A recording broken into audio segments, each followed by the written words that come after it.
김영수 씨는 자신의 눈을 의심했습니다. 문 앞에 선 사람은 자신이었습니다. 정확히 말하자면 50년 전 거울 속의 자신이었습니다. 같은 눈매, 같은 코, 입가의 점까지 똑같았습니다. 마치 낡은 사진첩을 넘기다가 군대 시절 자신의 사진을 발견한 것처럼 그렇게 낯설면서도 분명한 자기 자신의 얼굴이었습니다. 사연 시작 전 구독과 좋아요 눌러주시고 지치셨던 마음에도 따뜻한 위로가 찾아오길 바랍니다. 50년을 지켜온 집이었습니다.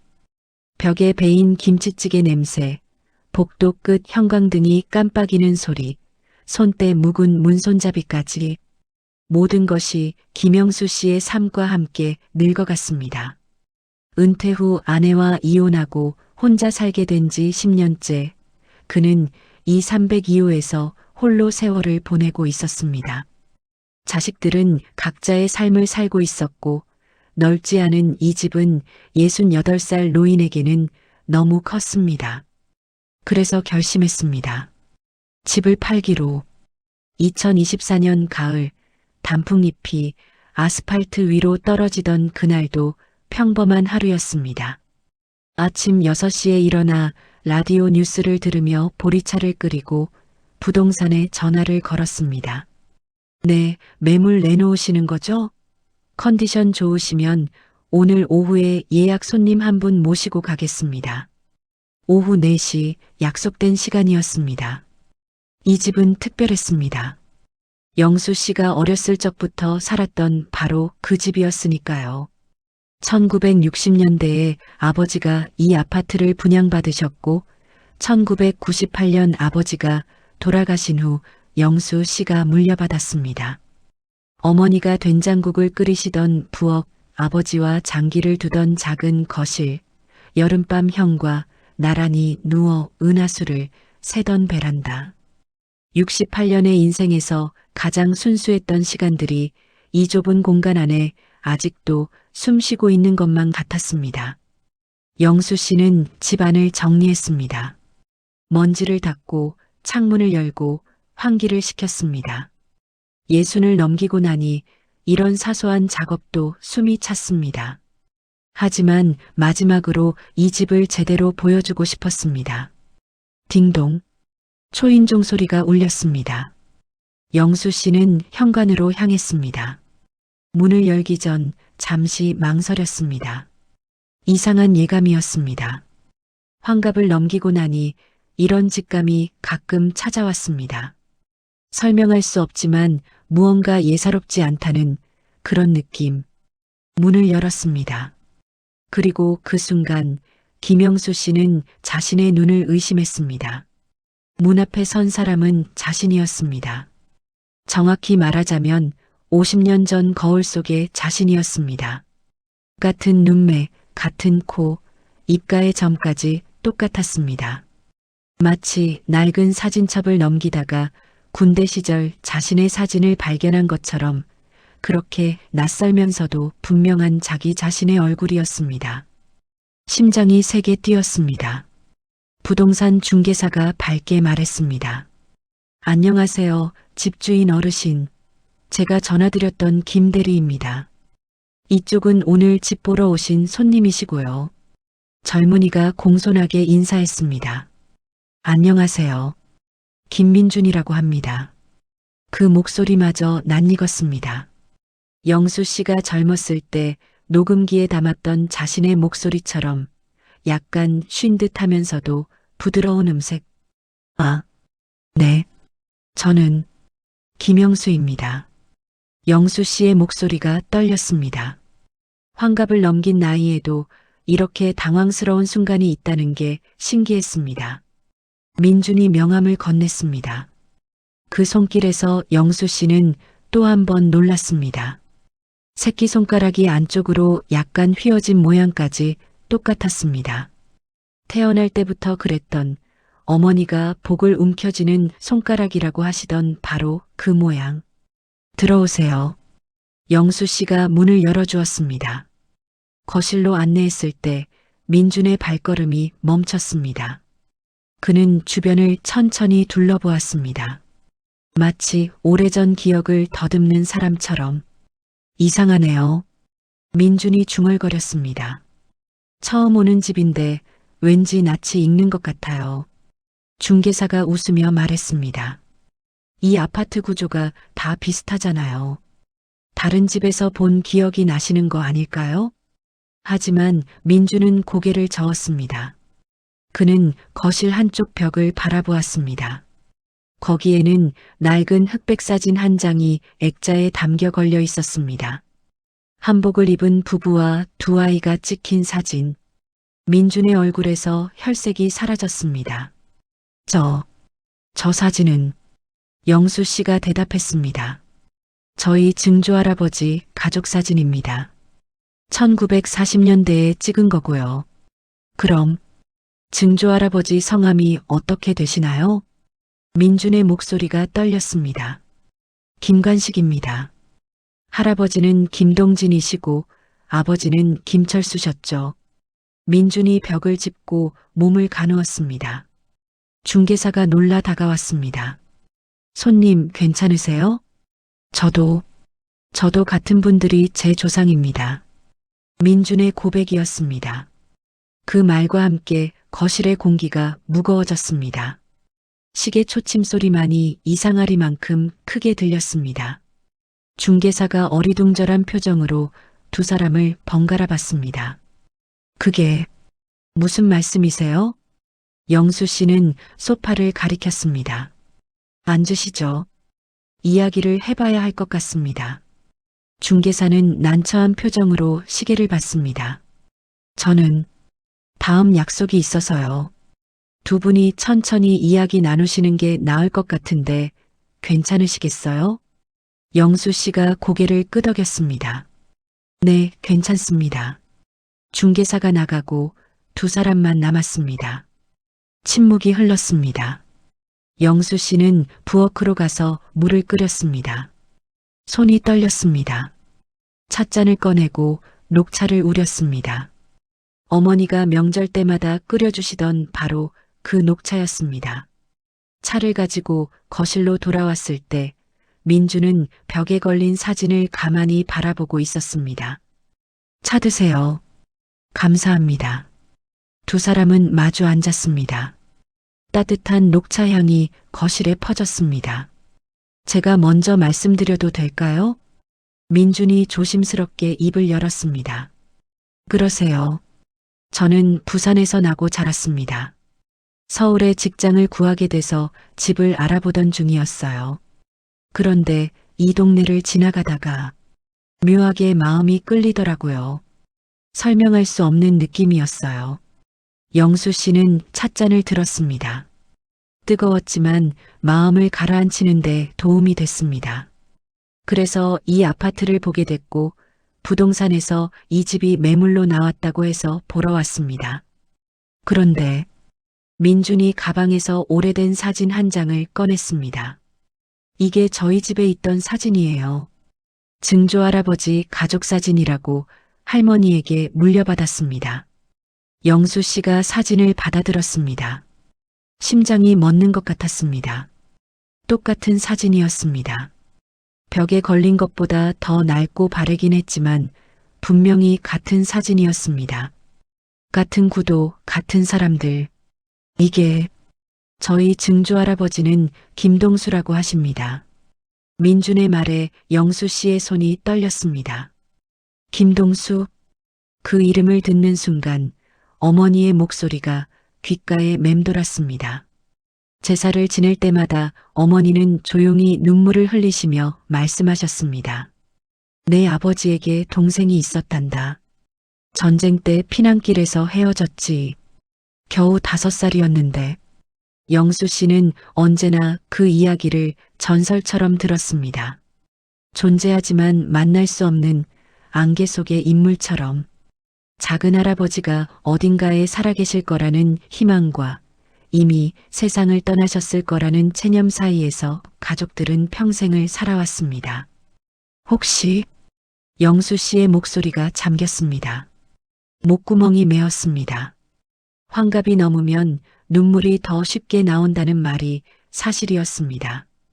혹시 증조할아버지께서 전쟁 때 가족과 헤어지셨나요? 민준이 천천히 고개를 끄덕였습니다. 네. 할머니한테 들은 이야기로는 1950년 피난길에서 가족과 헤어지셨다고 합니다. 너무 어려서 정확한 기억은 없으셨대요. 다만 형이 있었다는 것, 서울 어딘가에 집이 있었다는 것, 그리고 아버지가 일본어를 잘하셨다는 것만 기억하셨답니다. 영수 씨의 가슴이 먹먹해졌습니다. 그의 할아버지 김동진 씨는 실제로 일본어에 능통했습니다. 일제강점기에 일본 유학까지 다녀온 분이었으니까요. 해방 후에는 그 사실을 숨기고 사셨지만 집에서는 가끔 일본 노래를 흥얼거리시곤 했습니다. 할아버지는 평생 동생을 찾으셨습니다. 영수 씨가 말했습니다. 50년 묵은 기억이 입 밖으로 나왔습니다. 1960년대에는 신문에 찾는 광고까지 내셨어요. KBS 이상가족 찾기 방송이 나왔을 때는 밤을 새워 TV 앞에 앉아 계셨고요. 혹시나 하는 마음에 전국의 김동수 씨들을 다 찾아보셨죠.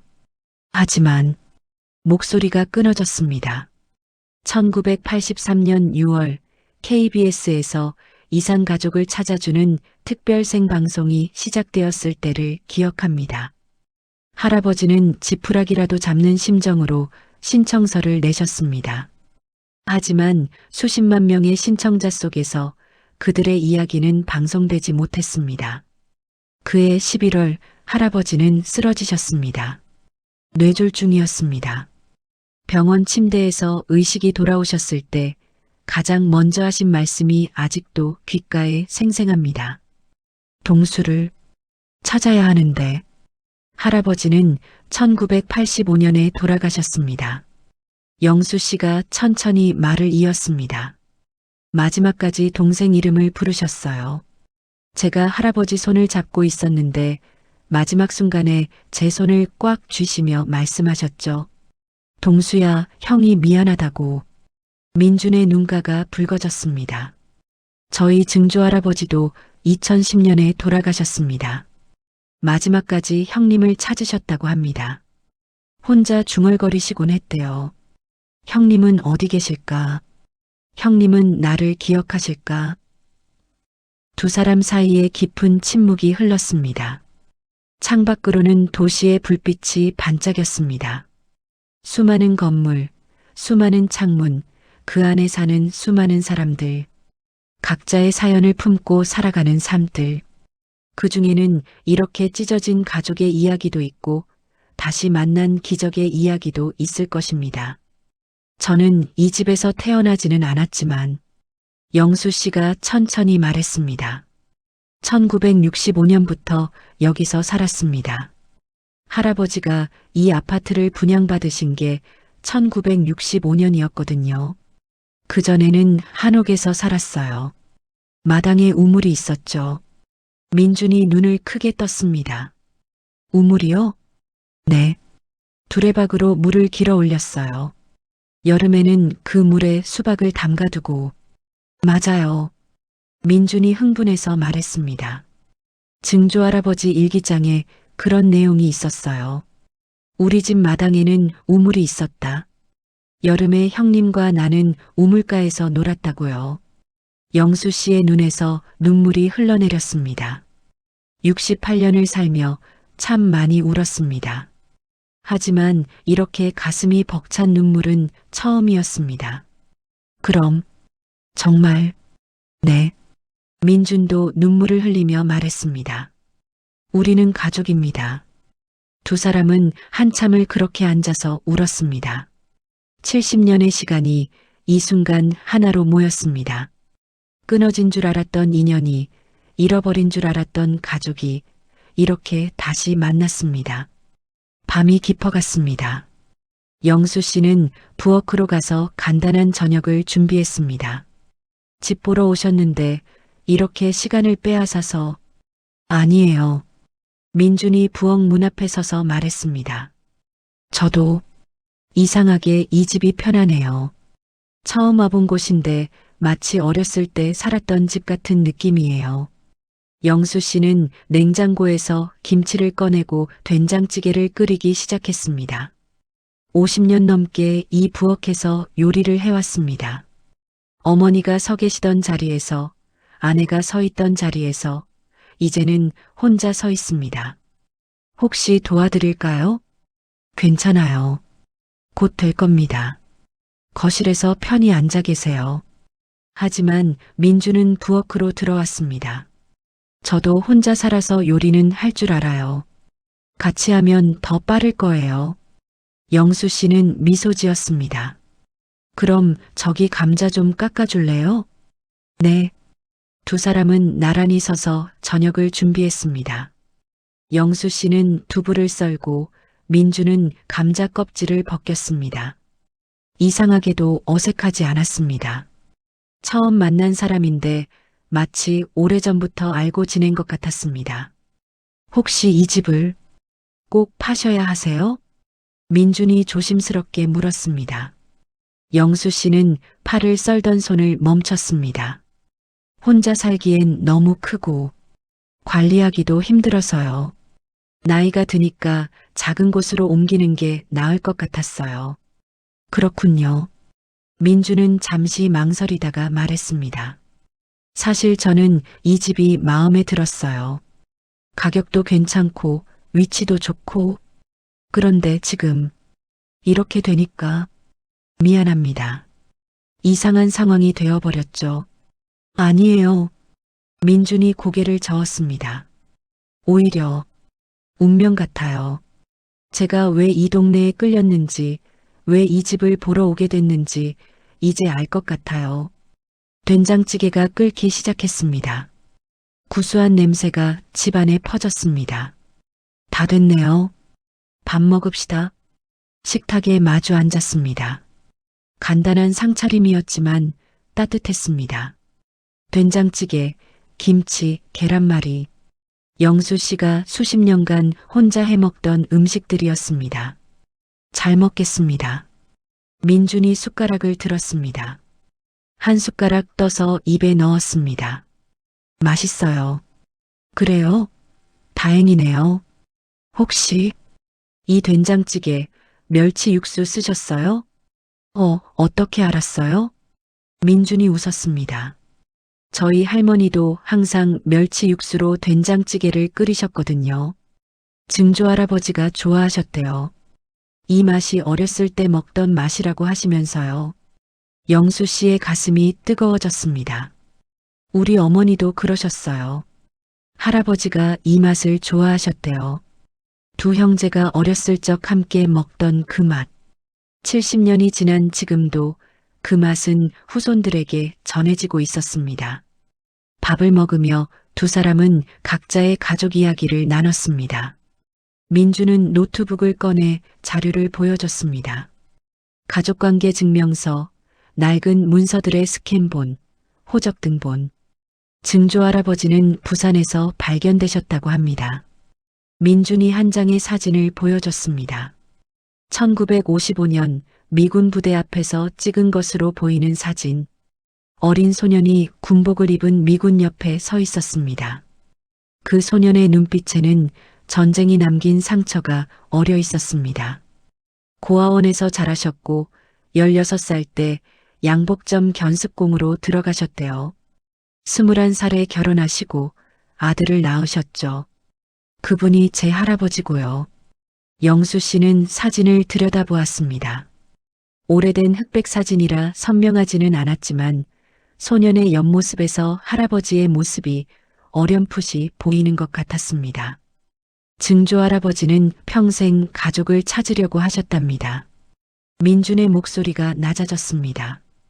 이름조차 확실하지 않으셨대요. 김동수인지 김동식인지. 전쟁통의 어린 나이라 정확히 기억하지 못하셨고 다만 형이 있었다는 것, 서울 어딘가에 집이 있었다는 것만 기억하셨답니다. 영수 씨는 자신의 이야기도 들려줬습니다. 어머니의 유품 상자에서 꺼낸 편지 묶음에 대해 할아버지가 각지의 관공서와 경찰서에 보낸 동생 찾기 편지들. 김동수를 찾습니다. 1945년생, 피난길에서 실종. 같은 문장이 수십 통의 편지에 반복되어 있었습니다. KBS 이산가족 찾기 방송이 나왔을 때 영수 씨의 목소리가 떨렸습니다.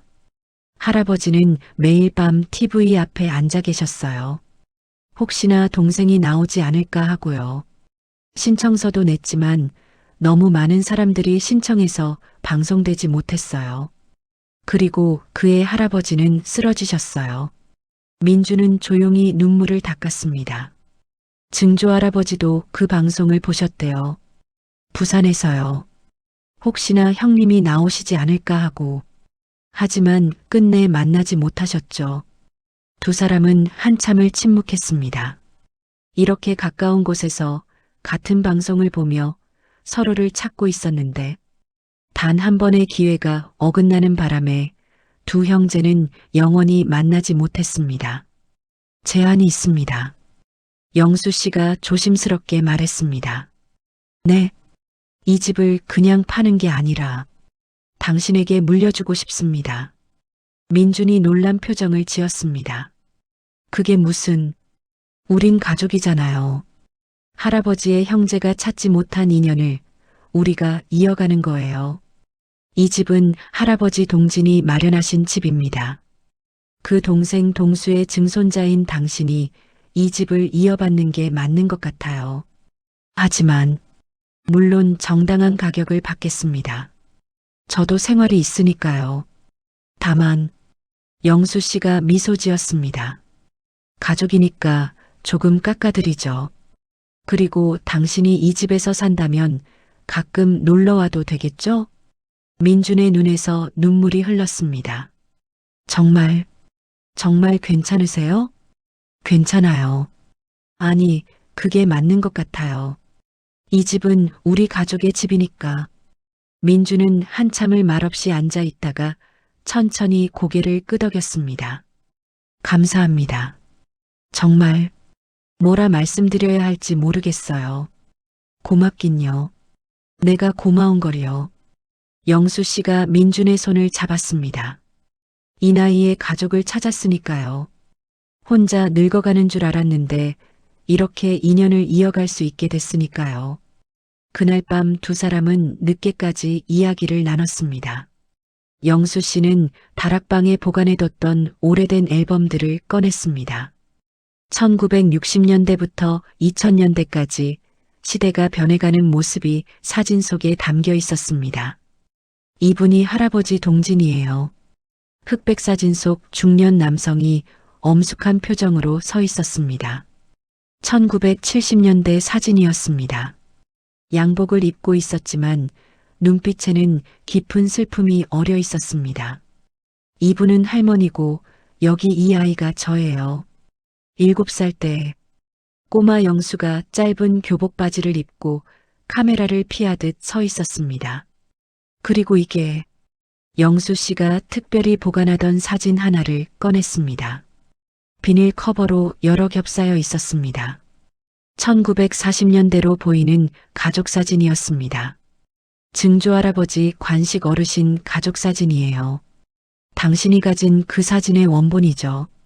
민준이 자신의 휴대폰에 저장된 사진과 비교했습니다. 같은 사진이었습니다. 하지만 영수 씨가 가진 원본이 훨씬 선명했습니다. 왼쪽이 당신 증조 할아버지 동수고 오른쪽이 우리 할아버지 동진이에요. 사진 속 두 소녀는 손을 꼭 잡고 있었습니다. 형은 8살쯤, 동생은 3살쯤 되어 보였습니다. 동생은 형의 옷자락을 꼭 쥐고 있었습니다. 형은 동생을 보호하듯 어깨를 감싸고 있었습니다. 사진을 찍던 날 이야기를 할아버지한테 들었어요. 영수 씨가 말했습니다. 증조 할아버지 관식 어르신이 사진관에서 손 꼭 잡고 있어라. 형제는 평생 함께해야 한다고 하셨대요. 민주는 사진을 보며 목이 메었습니다. 평생 함께하지 못했지만 그래도 마음은 함께였어요.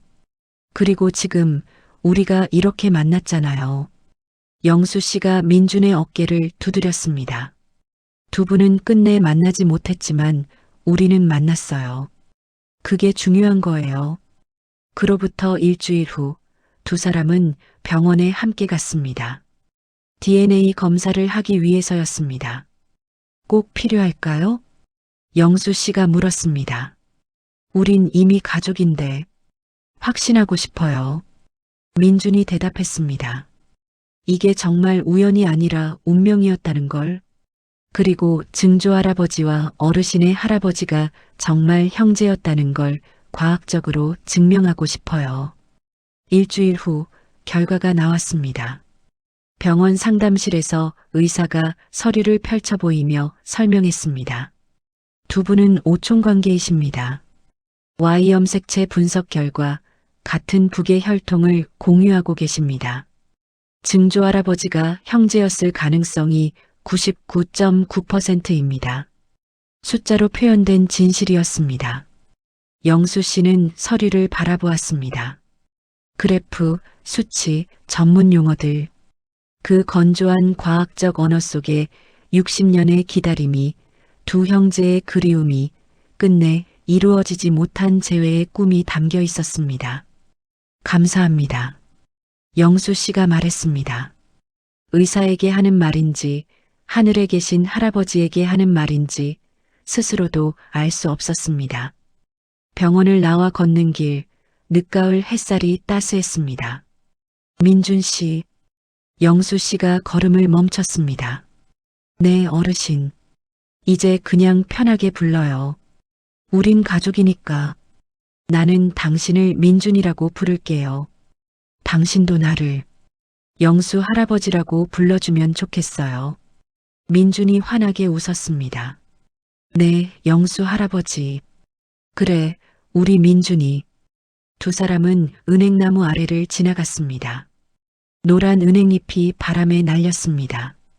할아버지. 응? 증조 할아버지께, 작은 할아버지께 전하고 싶어요.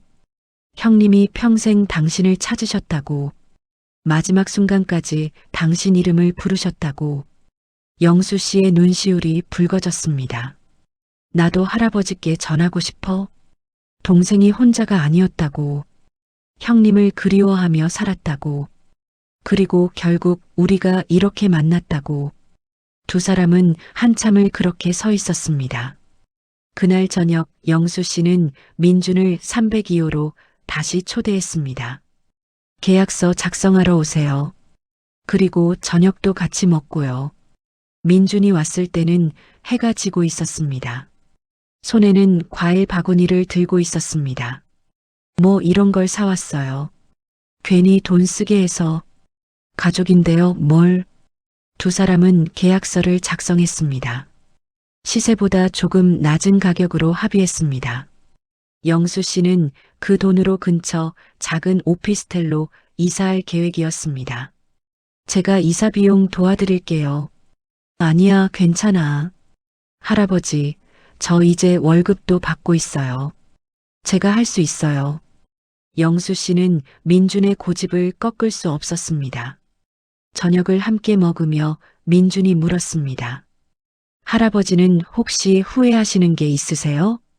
영수 씨는 잠시 생각했습니다. 후회. 많지. 아내와 헤어진 것도 후회고, 자식들과 더 많은 시간을 보내지 못한 것도 후회야. 하지만 가장 후회되는 건 영수 씨가 창밖을 바라보았습니다.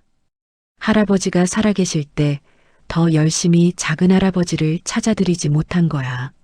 나도 젊었을 때는 바빴거든. 먹고 살기 바빴고 내 가족 챙기기 바빴어.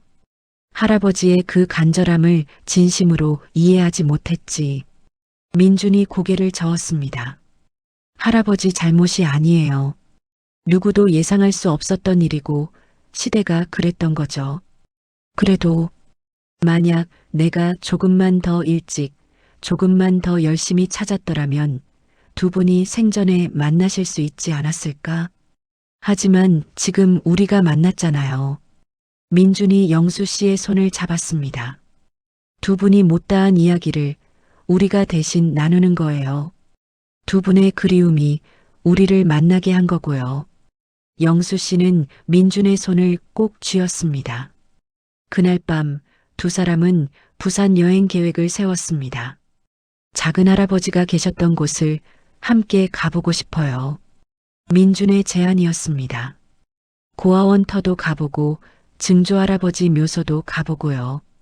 할아버지께 인사드리고 싶어요. 나도 가고 싶었어. 영수 씨가 고개를 끄덕였습니다. 평생 한 번도 못 뵌 작은 할아버지께 이제라도 인사드리고 싶어. 두 주 후 두 사람은 부산행 KTX에 올랐습니다. 영수 씨에게는 긴 여정이었지만 예순을 넘긴 무릎도 마다하지 않았습니다. 민준이 옆에서 짐을 들어주고 자리를 양보하고 세심하게 챙겨줬습니다. 손자를 데리고 여행 가는 기분이에요. 영수 씨가 웃으며 말했습니다. 저도 할아버지랑 여행 가는 기분이에요. 친할아버지는 제가 어렸을 때 돌아가셨거든요. 부산에 도착해서 가장 먼저 간 곳은 영도구의 한 언덕이었습니다. 지금은 주택가가 되어버린 그곳에 1950년대에는 전쟁 고아들을 위한 시설이 있었습니다. 여기였다고 합니다. 민준이 낡은 사진과 주변을 대조하며 말했습니다. 증조 할아버지는 이곳에서 11살까지 지내셨대요. 영수 씨는 언덕 위에 서서 바다를 바라보았습니다. 1950년의 어린 동수가 이 자리에서 무엇을 생각했을까요? 형이 그리웠을까요? 부모님이 보고 싶었을까요? 언덕 아래로 부산항이 보였습니다. 크레인들이 컨테이너를 옮기고 배들이 들어오고 나갔습니다. 증조 할아버지는 이 언덕에서 자주 서울 쪽을 바라보셨대요. 민준이 할머니에게 들은 이야기를 전했습니다. 북쪽을 보면서 형님이 저기 계실까 하고 혼자 중얼거리셨답니다. 영수 씨의 눈시울이 뜨거워졌습니다. 그 시간 서울 어딘가에서 할아버지 동진도 남쪽을 바라보고 계셨을 것입니다. 동수는 어디서 무엇을 하고 있을까? 600km. 지금은 KTX로 2시간 반이면 닿는 거리지만 1950년대에는 다른 세계만큼 멀었습니다. 다음 날 두 사람은 김동수 씨의 묘소를 찾았습니다. 부산 외곽 산자락에 자리한 공동묘지였습니다. 민준이 앞장서서 묘를 찾았습니다. 여기에요. 단촐한 묘비였습니다. 김동수 지묘. 영수 씨는 묘 앞에 무릎을 꿇었습니다. 작은 할아버지. 목소리가 떨렸습니다. 처음 뵙습니다. 저는 영수입니다. 형님 동진의 손자예요. 눈물이 흘러내렸습니다. 형님께서 평생 작은 할아버지를 찾으셨어요. 마지막 순간까지 작은 할아버지 이름을 부르셨어요. 동수야, 형이 미안하다고 하셨어요. 영수 씨는 준비해온 술을 땅에 부었습니다. 이제라도 인사드려서 죄송합니다. 하지만 작은 할아버지의 증손자 민준이를 만났어요. 우리가 인연을 이어가고 있어요. 두 분이 못다한 이야기를 우리가 나누고 있습니다. 민준도 절을 올렸습니다. 증조 할아버지, 저예요. 민준이에요. 영수 할아버지를 만났어요. 우리 가족을 찾았어요. 이제 외롭지 않으세요. 형님도 찾았고 가족도 다시 만났어요. 바람이 불었습니다. 따뜻한 가을바람이었습니다. 마치 작은 할아버지가 대답하시는 것 같았습니다. 그래, 고맙구나. 정말 고맙구나. 두 사람은 한참을 묘 앞에 앉아 있었습니다. 해가 지고 있었습니다. 석양이 묘비를 붉게 물들였습니다. 이제 가볼까요? 민준이 영수 씨를 부축했습니다. 네, 가요. 산을 내려오는 길 영수 씨가 말했습니다. 고마워요, 민준아. 이렇게 작은 할아버지께 인사드릴 수 있게 해줘서 저야말로 감사하죠. 할아버지 덕분에 우리 가족 이야기를 제대로 알게 됐어요. 이제 우리 할아버지 동진께도 가야겠어. 네. 다음 주에 갈까요? 그래요. 함께 가요. 부산에서의 이틀은 금방 지나갔습니다. 서울로 돌아오는 KTX 안에서 영수 씨는 창밖을 바라보았습니다. 빠르게 지나가는 풍경들, 도시, 들판, 산, 강. 이 땅 위에서 수많은 사람들이 살아가고 있었습니다. 각자의 사연을 품고 그 중에는 아직도 헤어진 가족을 찾는 사람이 있을 것입니다. 자신의 뿌리를 찾지 못해 방황하는 사람이 있을 것입니다. 그들에게 전하고 싶었습니다. 포기하지 말라고. 인연은 신비한 것이어서 끊어진 줄 알았던 실이 예상치 못한 곳에서 다시 이어진다고. 그로부터 한 달 후 영수 씨는 302호에서 이사를 했습니다. 민준이 가족들과 함께 와서 이사를 도왔습니다. 민준의 부모님도 함께 왔습니다. 아버지, 어머니, 이분이 영수 할아버지세요. 민준이 소개했습니다. 민준의 아버지는 50대 중반의 남자였습니다. 그는 영수 씨를 보자마자 깊게 절을 했습니다. 할아버지, 처음 뵙겠습니다. 민준이 아버지 김준호입니다. 아니에요. 편하게 하세요. 아니에요. 할아버지 증조할아버지와 저희 증조할아버지가 형제셨으니 할아버지는 저희 큰할아버지나 마찬가지세요. 준호의 목소리가 떨렸습니다. 저희 할아버지가 평생 형님을 그리워하셨다는 이야기를 들으며 자랐어요. 저도 언젠가 그 형님의 후손을 만날 수 있을까 꿈꿨는데 이렇게 아들을 통해 만나게 되다니. 영수 씨도 준호의 손을 잡았습니다. 나도 평생 작은 할아버지 이야기를 들으며 자랐어요. 우리 할아버지가 얼마나 동생을 그리워하셨는지. 이제라도 이렇게 가족을 만나게 돼서 정말 기뻐요. 민준의 어머니도 눈물을 흘리며 인사했습니다. 할아버지, 저희 집에 자주 놀러 오세요. 가족이니까요.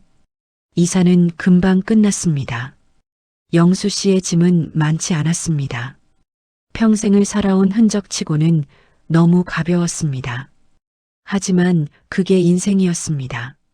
마지막 짐을 싣고 나서 영수 씨는 빈 302호를 둘러보았습니다. 50년을 함께한 공간이었습니다. 기쁨도 슬픔도 사랑도 이별도 모두 이 안에서 일어났습니다. 할아버지, 민준이 다가왔습니다. 제가 이 집 잘 지킬게요. 할아버지와 증조할아버지, 그리고 우리 모든 가족의 이야기가 담긴 집이니까요. 고마워, 민준아. 영수 씨가 민준의 어깨를 토닥였습니다. 그리고 자주 놀러 올게. 손님이 아니라 가족으로. 언제든 오세요. 여기는 할아버지 집이기도 하니까요. 영수 씨는 새 집으로 이사했습니다. 작은 오피스텔이었지만 혼자 살기에는 충분했습니다. 창문으로 302호가 있는 아파트가 보였습니다. 첫날 밤 영수 씨는 창가에 서서 그 아파트를 바라보았습니다. 어딘가 저 안에 민준이 있었습니다. 이제 그 집의 주인이 된 젊은이, 작은 할아버지의 피를 이어받은 청년. 휴대폰이 울렸습니다. 민준에게서 온 문자였습니다. 할아버지, 무사히 정리하셨어요? 오늘 저녁 제가 만든 된장찌개 가져다 드릴게요. 할아버지한테 배운 레시피로 만들었어요. 영수 씨는 미소 지으며 답장을 보냈습니다. 고마워. 기다릴게. 30분 후 민준이 왔습니다. 손에는 보온병에 담긴 된장찌개와 밥 한 공기가 들려 있었습니다. 할아버지, 저녁 드세요. 너는? 저는 먹었어요. 할아버지 것만 따로 챙겨왔어요. 두 사람은 작은 식탁에 마주 앉았습니다. 영수 씨는 한 숟가락 떠서 맛을 봤습니다. 맛있다. 정말요? 그럼 내가 만든 것보다 나은데? 민준이 환하게 웃었습니다. 과찬이세요. 그래도 할아버지한테 배운 거니까 맛있어야죠. 밥을 먹으며 민준이 물었습니다. 할아버지, 다음 주 토요일에 시간 되세요? 왜? 저희 집에서 작은 가족 모임을 하려고요. 저희 부모님도 오시고 할아버지도 모시고 싶어서요. 그래, 좋지. 그리고요. 민준이 조심스럽게 말을 이었습니다. 할아버지와 제 증조 할아버지를 위해 작은 추모식을 하려고 해요. 두 분이 생전에 만나지는 못하셨지만 이제라도 우리가 기억해드리는 거죠. 영수 씨의 눈시울이 붉어졌습니다. 그거 정말 좋은 생각이구나. 할아버지도 두 분에 대해 아시는 이야기 들려주세요. 저희도 알고 싶어요. 그래, 다 이야기해 줄게.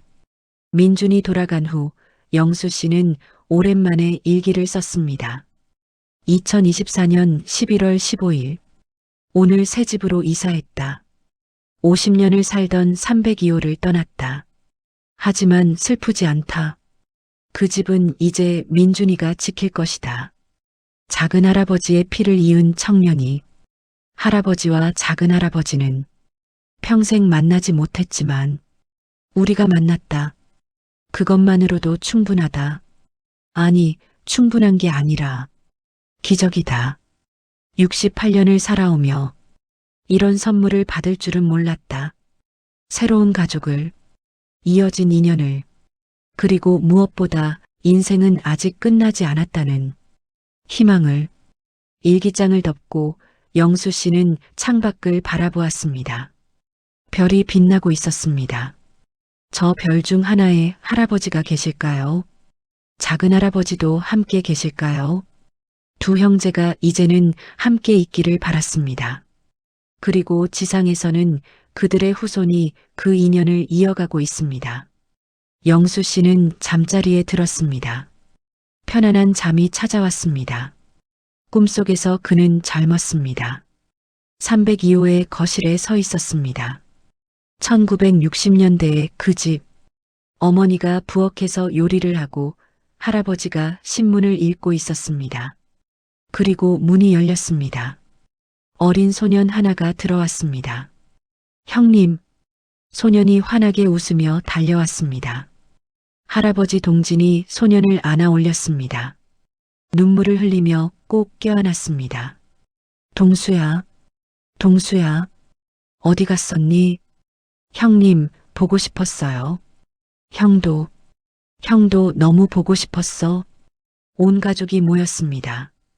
완전해진 가족이었습니다.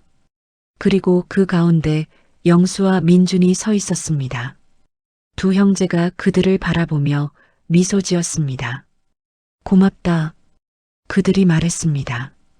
우리 대신 가족이 되어줘서.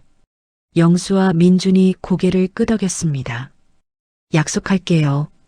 끝까지 함께 할게요. 빛이 밝아졌습니다. 따뜻한 빛이 모든 것을 감싸 안았습니다. 다음 날 아침 영수 씨는 상쾌하게 눈을 떴습니다.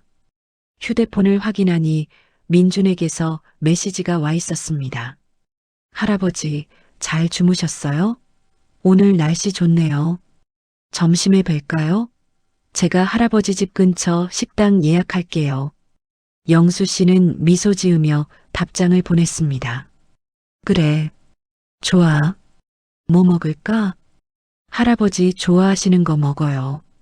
갈비탕 어때요? 좋지. 12시에 보자. 영수 씨는 일어나 세수를 하고 옷을 갈아입었습니다. 거울을 보니 얼굴에 생기가 돌았습니다. 68살의 얼굴이었지만 어제보다 젊어 보였습니다. 창밖으로 햇살이 들어왔습니다. 아름다운 가을날이었습니다. 영수 씨는 나가기 전 책상 서랍을 열었습니다. 오래된 사진첩을 꺼냈습니다.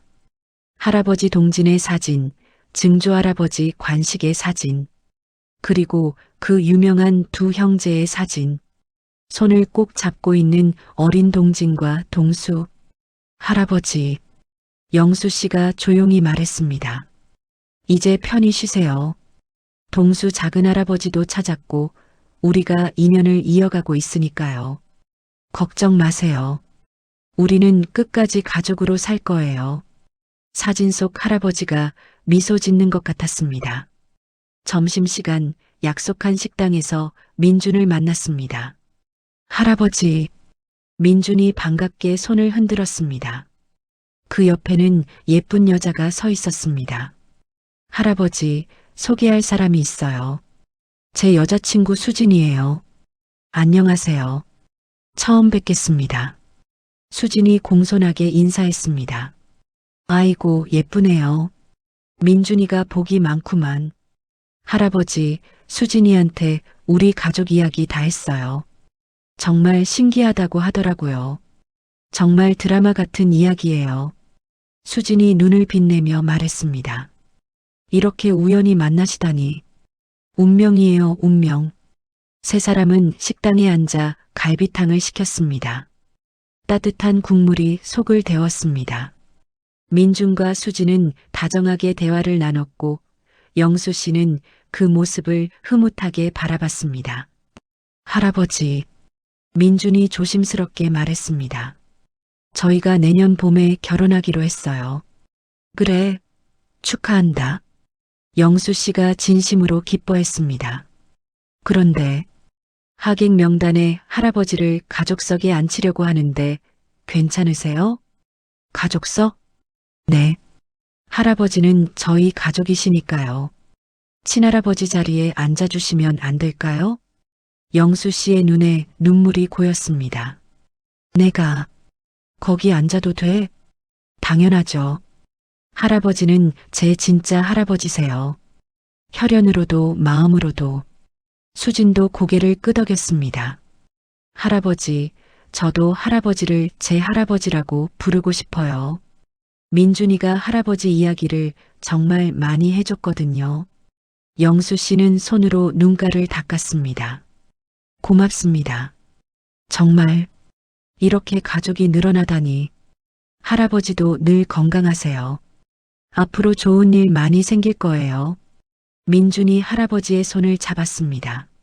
손주들도 보셔야죠. 제 아이들한테도 이 이야기 다 들려줄 거예요.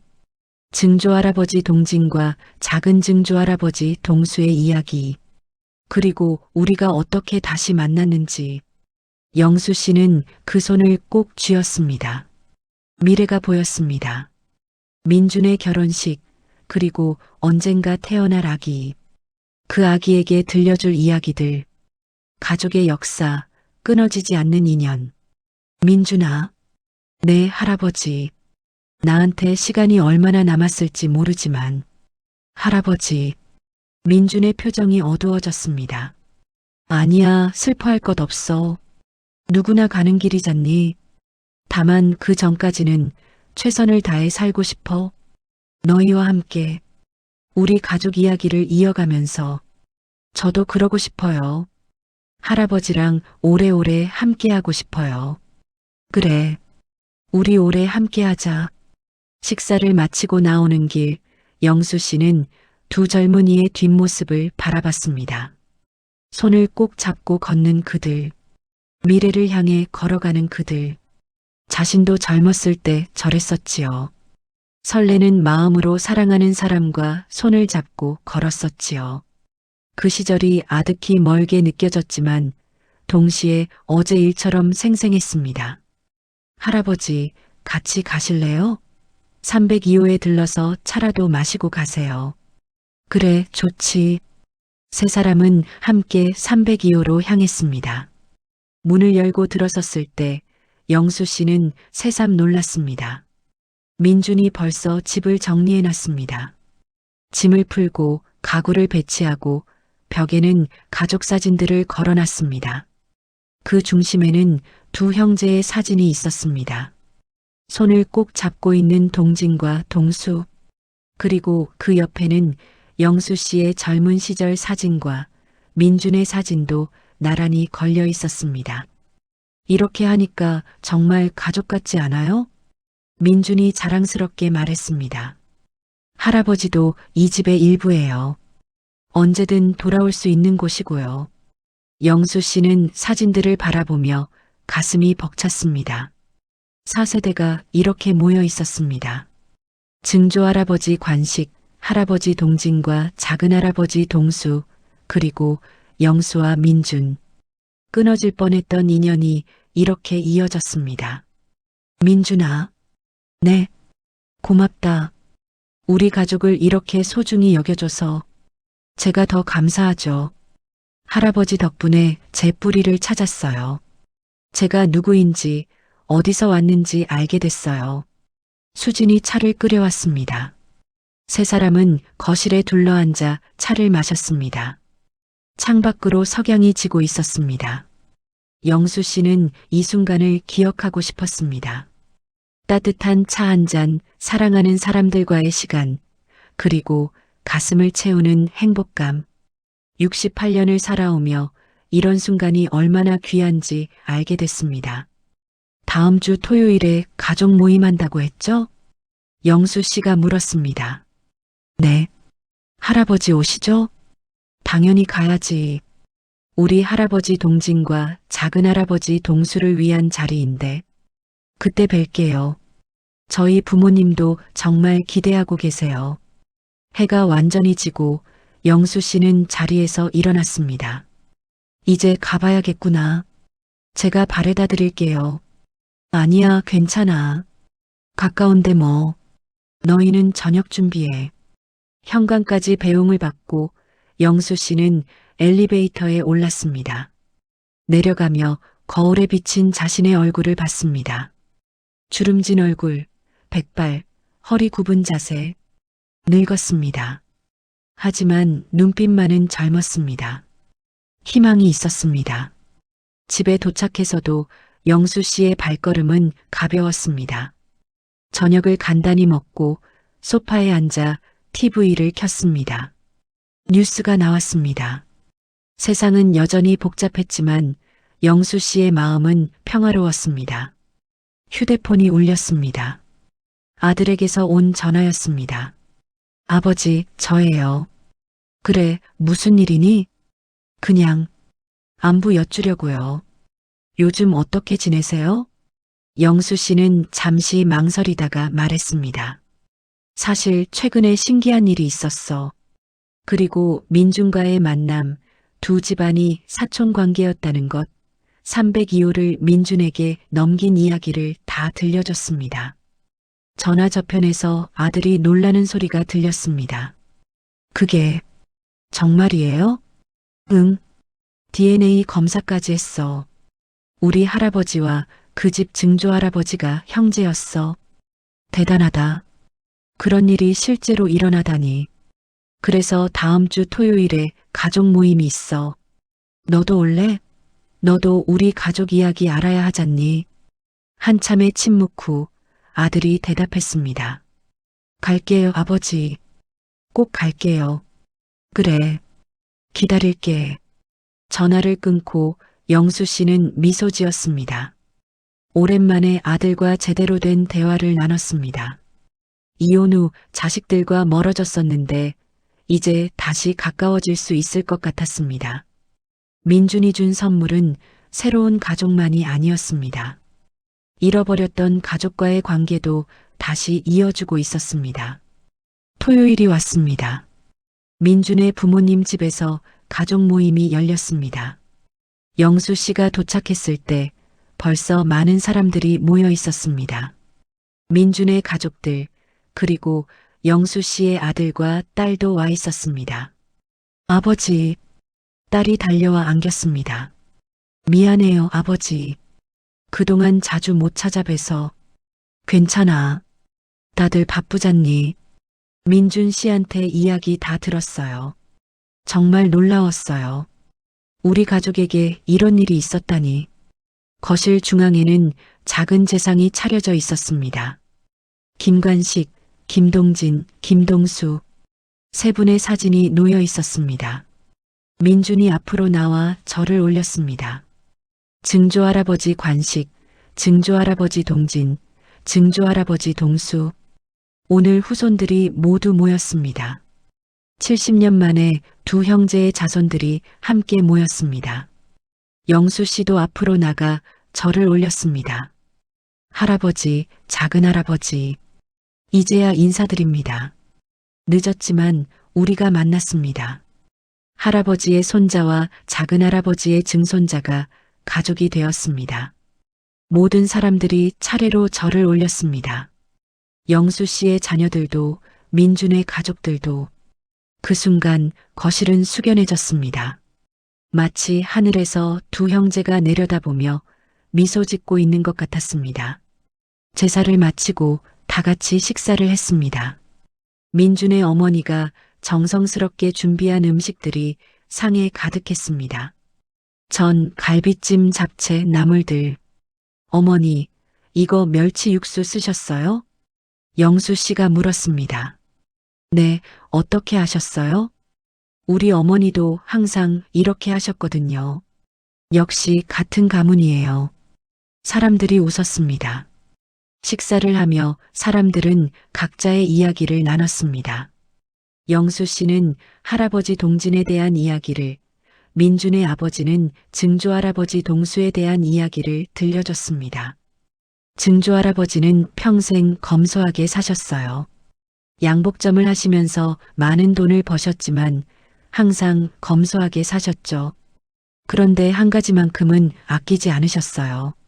민준의 아버지가 말했습니다. 뭐였을까요? 가족을 찾는 데 드는 돈이었어요. 신문 광고비, 탐정 비용, 서울 왕복 교통비. 혹시나 하는 마음에 서울에 올 때마다 옛날 살았을 것 같은 동네들을 다 돌아다니셨대요. 영수 씨의 가슴이 먹먹해졌습니다. 우리 할아버지도 그러셨어요. 부산에 갈 일이 있으면 꼭 고아원이나 시장 같은 데를 들르셨어요. 혹시나 동생을 만날 수 있을까 하고. 두 형제는 평생을 그렇게 서로를 찾으며 살았습니다. 같은 하늘 아래, 같은 땅 위에서 그렇게 가까이 있으면서도 끝내 만나지 못했습니다. 하지만 이제 우리가 만났잖아요. 민준이 밝게 말했습니다. 두 분이 못다한 꿈을 우리가 이루는 거예요. 우리가 가족이 되는 거죠. 영수 씨의 딸이 말했습니다. 맞아요. 이제부터 우리는 진짜 가족이에요. 명절에도 함께 보내고 경조사도 함께 하고. 그래요. 우리 아이들도 함께 크게 하고요. 민준의 어머니가 덧붙였습니다. 그날 저녁은 늦게까지 이어졌습니다. 사람들은 웃고 이야기하고 때로는 눈물을 흘렸습니다. 70년 만에 다시 만난 가족의 모임이었습니다. 밤 10시가 넘어서야 모임이 끝났습니다. 민준이 영수 씨를 집까지 바래다 줬습니다. 할아버지, 오늘 정말 좋았어요. 나도 정말 행복했어. 이제 우리 진짜 가족이죠? 그럼, 진짜 가족이지. 영수 씨는 민준의 어깨를 토닥였습니다. 민준아, 나는 이 나이에 이런 선물을 받게 될 줄 몰랐어. 새로운 가족, 잃어버렸던 인연. 모든 게 꿈만 같아. 할아버지가 제게 준 선물도 커요. 제 뿌리, 제 정체성, 제가 누구인지 알게 해주셨잖아요. 우리 서로에게 선물이 된 거구나. 네. 평생 잊지 못할 선물이요. 집 앞에 도착했습니다. 들어가세요, 할아버지. 조심히 들어가시고 내일 전화 드릴게요. 그래. 너도 조심히 들어가고. 사랑해요, 할아버지. 민준이 활짝 웃으며 말했습니다. 영수 씨는 잠시 멈칫했습니다. 그리고 천천히 대답했습니다. 나도 사랑한다. 우리 민준이. 처음 하는 말이었습니다. 손자뻘 되는 사람에게 하는 사랑한다는 말. 하지만 진심이었습니다. 민준이 떠난 후 영수 씨는 집에 들어가 침대에 누웠습니다. 가슴이 따뜻했습니다. 오늘 하루가 주마등처럼 스쳐 지나갔습니다. 제사, 식사, 웃음, 눈물, 그리고 사랑한다는 말. 눈을 감았습니다. 꿈속에서 다시 그들을 만났습니다. 할아버지 동진과 작은 할아버지 동수. 두 형제는 손을 꼭 잡고 있었습니다. 그리고 영수를 향해 미소 지었습니다. 잘했어, 영수야. 우리 대신 고마워. 이제 우리도 편히 쉴 수 있겠구나. 영수가 대답했습니다. 할아버지, 작은할아버지, 이제 걱정 마세요. 제가 그리고 민준이가 잘 이어갈게요. 우리 가족의 이야기를요. 두 형제가 고개를 끄덕였습니다. 그리고 천천히 빗속으로 사라졌습니다. 하지만 그들의 미소는 남았습니다. 그들의 사랑은 남았습니다. 그들의 이야기는 계속되었습니다. 영수를 통해, 민준을 통해, 그리고 앞으로 태어날 모든 후손들을 통해 영원히 10년 후 2034년 봄 서울의 한 산부인과 병원 민주는 분만실 밖에서 초조하게 기다리고 있었습니다. 이제 38이 된 그는 처사일을 기다리고 있었습니다. 옆에는 78세가 된 영수 씨가 앉아 있었습니다. 머리는 완전히 휘어졌지만 눈빛만은 여전히 생기가 있었습니다. 할아버지, 괜찮으세요? 오래 기다리게 해서. 괜찮아. 이런 날 내가 빠질 수 있니? 분만실 문이 열렸습니다. 간호사가 나왔습니다. 축하합니다. 건강한 딸입니다. 민준의 얼굴이 환해졌습니다. 잠시 후 아기를 안고 나온 수진을 볼 수 있었습니다. 여보 봐. 우리 딸. 작고 예쁜 아기였습니다. 영수 씨가 다가갔습니다. 보여줄래?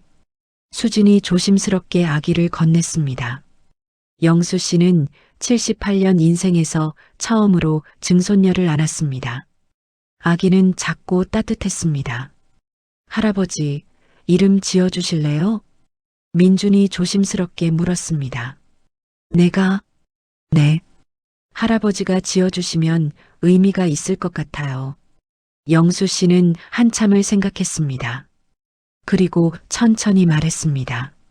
이음이. 김이음. 어때? 이음이요? 응. 끊어진 인연을 이었잖니. 우리가. 이 아이도 그 이음의 결과고. 그래서 이음이. 민준의 눈에 눈물이 고였습니다. 좋아요. 정말 좋아요. 김이음. 우리 딸 이름. 영수 씨는 아기를 바라보며 속삭였습니다. 이음아. 잘 왔어. 너는 많은 사람들의 사랑을 받고 태어났단다. 증조할아버지 동진, 작은 증조할아버지 동수, 그리고 내가 모두 너를 기다렸어. 아기가 눈을 떴습니다. 맑은 눈동자로 영수 씨를 바라봤습니다. 그리고 웃는 것 같았습니다. 영수 씨의 가슴이 벅찼습니다. 이 아기가 자라서 어른이 되면 그에게 이야기해 줄 것입니다. 우리 가족의 이야기를, 두 형제가 헤어진 이야기를, 그리고 60년 후 다시 만난 기적의 이야기를. 잘 자라라, 이음아. 영수 씨가 말했습니다. 그리고 기억해라. 너는 혼자가 아니야. 수많은 조상들의 사랑이 너에게 흐르고 있어. 우리의 이야기가 너를 통해 계속될 거야. 아기는 평화롭게 잠들었습니다. 영수 씨는 아기를 민준에게 돌려줬습니다. 창밖으로 봄 햇살이 들어왔습니다. 벚꽃이 만개한 아름다운 봄날이었습니다. 새 생명이 태어난 날, 새 이야기가 시작되는 날, 그리고 오래된 사랑이 계속 이어지는 날. 영수 씨는 창밖을 바라보며 생각했습니다. 할아버지, 작은할아버지, 보셨어요? 우리에게 이렇게 예쁜 아기가 태어났어요. 두 분의 피를 이어받은 아이예요. 이제 우리 가족 이야기는 영원히 끝나지 않을 거예요. 하늘이 유난히 맑았습니다. 구름 사이로 햇살이 쏟아졌습니다. 마치 두 형제가 하늘에서 축복하고 있는 것 같았습니다. 영수 씨는 미소 지었습니다. 그리고 조용히 중얼거렸습니다. 감사합니다. 이 인생을 살게 해주셔서, 이 인연을 만나게 해주셔서, 그리고 마지막까지 이렇게 행복하게 해주셔서. 병원을 나서는 길, 봄바람이 불었습니다. 벚꽃잎이 흩날렸습니다. 영수 씨는 그 꽃잎을 바라보며 걸었습니다. 천천히 하지만 확실하게. 앞으로, 미래를 향해, 이야기가 계속되는 곳을 향해.